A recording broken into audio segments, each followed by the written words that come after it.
So did I date while I was manifesting my specific person? Lots of people have been asking me this recently, so in this video we're going to talk about that. Before I jump into this video, I want to let you know that my self-love manual is available to download on my website. It's got loads of ideas and tips for you to learn to love yourself in a deeper, truer way. And if you're at the point in your journey where you've realised that this whole thing is actually all about learning to manifest you, manifest yourself, manifest this self-love so that you can feel confident, happy, and manifest with ease and flow, then one of the 5 spaces on my Conscious Creators Masters Academy might be for you.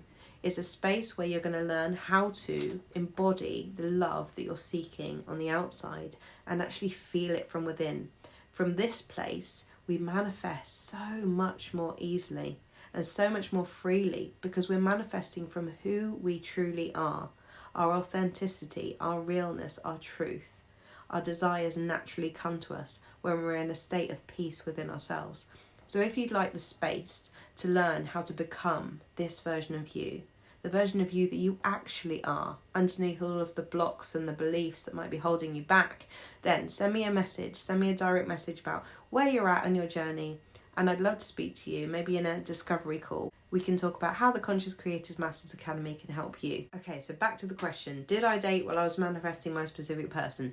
Now, many of you know that along my long journey with the person that I'm now with, there were many years, and I mean years, it was a very long journey, okay, where I had no idea about manifestation and I wasn't consciously manifesting him the whole time. He was just someone that I'd had a very, very strong connection with that was always in the back of my mind, and in some way, on some level, I was manifesting it without realising I was manifesting it, but I was also just getting on with my life and I wasn't sitting there trying to manifest him. So during those times, there were times where I really was thinking about him so much that it wasn't possible for me to think about dating anybody else, and there were other times where he was more at the back of my mind. You know, there were particular times where I thought, okay, this is over, we're not going to be together and I've got to let go. Even though I didn't want to and I still had a bit of hope, I actually knew that for my own sanity I had to put him to the back of my mind. You know, there was one particular time where he'd gone to Cambodia and I had no idea when he was coming back or what he was doing there, you know, and it just felt like I can't just sit here and wait for him to come back. And, you know, maybe we'll never be together and maybe I do need to accept that. And that's what I felt at the time and what I thought at the time, even though it was very sad and I went through a whole grieving process. But after that, I went back on the dating apps, which usually resulted in me swiping left on the entire of any city that I ever went to because I was just uninterested. Nobody seemed to compare. But then there were a few people that I swiped right on, and then there'd be a little bit of conversation. Usually it would come to nothing.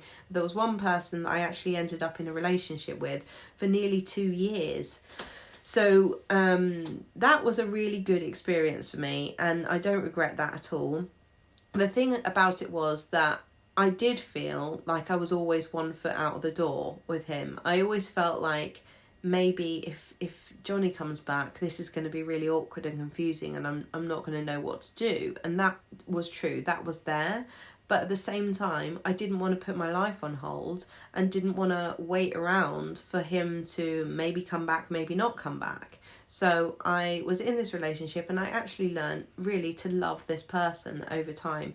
And it gave me such a good experience, as such a profound and important experience in my life of relationships, because before that point I'd never been in a relationship in my whole adult life. You know, I had when I was a teenager, and then there was like 10, 12, 13, 14 years where I wasn't in a relationship, and it felt like I wanted that experience. And this person was really nice to me, and he really just had a lot of respect for me, and I enjoyed that experience. But we were, in the end, our lifestyles didn't line up and we ended up breaking up. In that relationship, he actually ended up moving to Australia when I'd moved to Australia, and we had this amazing experience of living together in another country, and we had a really beautiful shared experience. Now, in the time that I was with him, Johnny was in the back of my mind, and I deliberately kept him in the back of my mind, because what was the point at that point of, you know, thinking about him and wondering about him and, you know, all of that. Occasionally he'd come into my mind, but it was something that I knew was not for now. It was not for me to think about now, so I didn't entertain it. I hardly ever entertained thoughts of Johnny while I was in that relationship. There was a couple of times about, you know, towards the end of my relationship with this other person, that Johnny had actually messaged me, and it was a really uncomfortable situation, because I am a loyal person. I don't want there to be any disloyalty or anything like that. And so it was really a bit jarring for me when Johnny messaged me, because, you know, on one hand, I wanted to reply and say everything that I felt, and on the other hand, I did not want to be disloyal. So that was an uncomfortable situation. There was also a time when I was on holiday in Bali with my boyfriend, and I knew that Johnny was on a very close island with his girlfriend. And at that time, we didn't say a word to each other. We didn't speak, but we both had this knowing, because we'd seen it on Facebook, that we were very close to each other.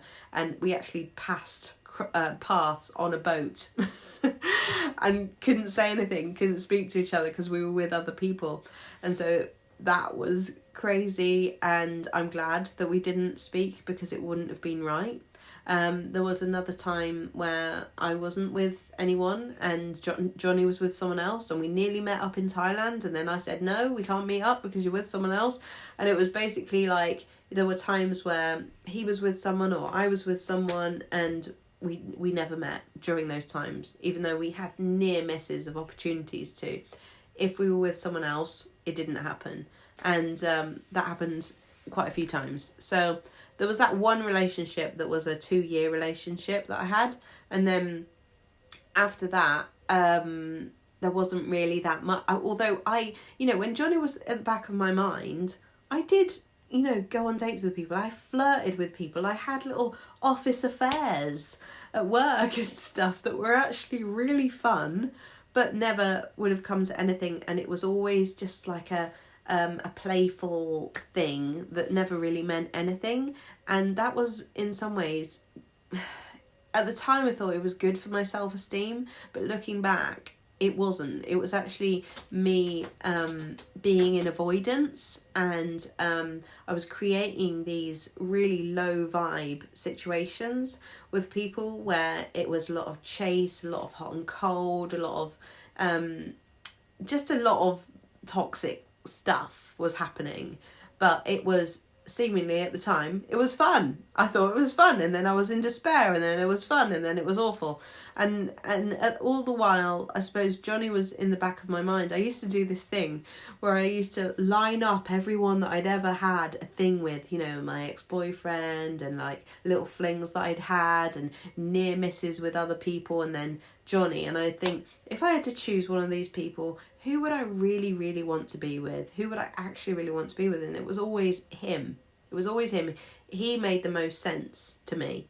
And so, yeah, that was always in the back of my mind. But meanwhile, while he was distant, he was away, he was with other people. So why shouldn't I be with other people if I wanted to be? But a lot of the time I didn't want to be. That's the thing. I didn't really want to be with anyone else. And then I suppose when I actually learned about manifesting, when I actually knew really what manifesting was, and I was, you know, I was aware of all the content that's online about it, there was definitely a period of time where I was very, very focused on just manifesting being with him, and I really couldn't even entertain the idea of being with anyone else. It actually was painful to even think about being with anybody else. And then there was a period of time where I thought, right, screw it. He is, you know, not committing to me right now. I'm not doing the thing where I'm sitting here waiting, and I can't just do that, especially while I was in Italy, right? I had this period of time when I was in Italy, and I felt like I had to use it for myself to really embrace my time in Italy. And I thought, I've got to kiss an Italian man, for God's sake, I'm in Italy. The thing is, I actually never did kiss an Italian man. I have in my life, but I didn't while I was in that period of my life. But the funny things happened, you know, like I once said, I wish just a really good looking Italian man would turn up at my door. And that day, a really good looking Italian man, turned up at my door and told me I was beautiful. He came to fix the lights. And it was just like, what the hell? I literally asked the universe for this and it happened the same day. It was crazy.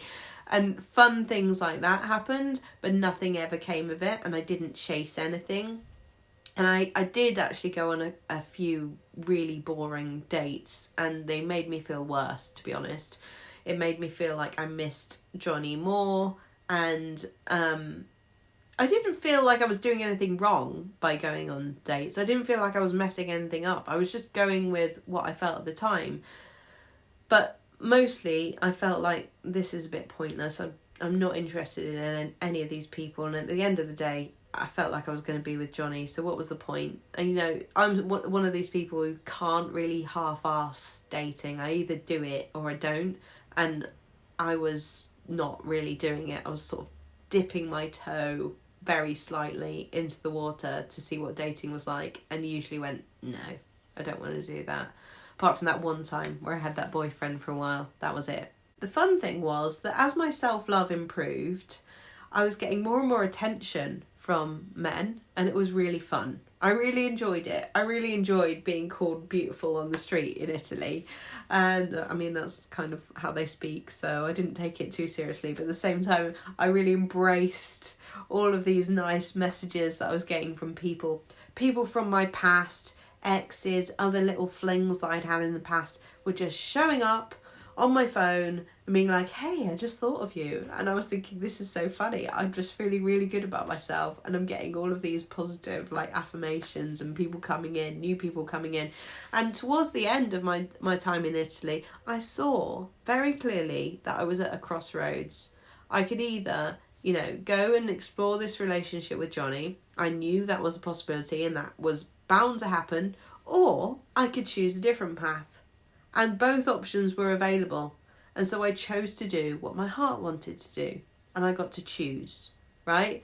And it was self-love that got me there. 100% self-love, working on myself, working on actually being there for myself, soothing myself, all of that. And when me and Johnny got together, I wasn't fully, you know, loving myself completely. In fact, that took nearly all of our relationship up to this point to learn what self-love actually means. But I had learned so much that I had such more of a deeper awareness of what it meant to, you know, stand up for myself, speak my truth, say what I wanted, say no, all of this. That I was in a much, much better place to be in a relationship and not go into those self-protective behaviours that had pushed people away and pushed him away in the past. So, in other words, yes, I did date other people. A lot of the time I didn't know that manifestation existed, so I was just doing what I felt I wanted to do at the time, which is honestly the best way to go. And then at other times I really didn't want to entertain the idea of being with anyone else because I just wanted to be with him, and I'm sure that lots of you can relate to that. And my advice really is to just be where you are. There's nothing wrong with dating other people. It's not going to mess up your manifestation. It's not going to do anything. You just have to be where you are, and who knows what will happen. I know that people don't want to hear this, but I've had lots of clients who've decided to date other people and then have absolutely fallen in love with someone so good for them because they released the tighten grip on the outcome for this one person, and that has been right for them to do that. That has been the right path. There's no one on earth who can tell you what the right path is, date or not date. You just have to go along with this. The best question you can ask yourself: do you want to date or not? What's the first thing that comes to your mind without any pros or cons? Just because. What's the just because? I want to date because. Just because. I don't want to date. Just because. Which one feels true? So ask yourself, what's the just because? Not the pros and cons, not the shoulds and shouldn'ts. Just because. Do you want to or don't you want to? Without having to explain it even to yourself. You don't have to explain. Just go with what you feel is right at the time. follow your heart, and that will always lead you to the right place. So I hope you found this video useful. If you'd like to learn more about self-love, about learning to really embody the version of you that you want to be, I've got my self-love manual, and I've got 5 spaces left on my Conscious Creators Masters Academy. If you would like to book in a discovery call about that, to tell me where you're at in your journey, and I can talk to you about how the Conscious Creators Masters Academy can help you. So thanks for watching, everybody, and I'll see you in the next video.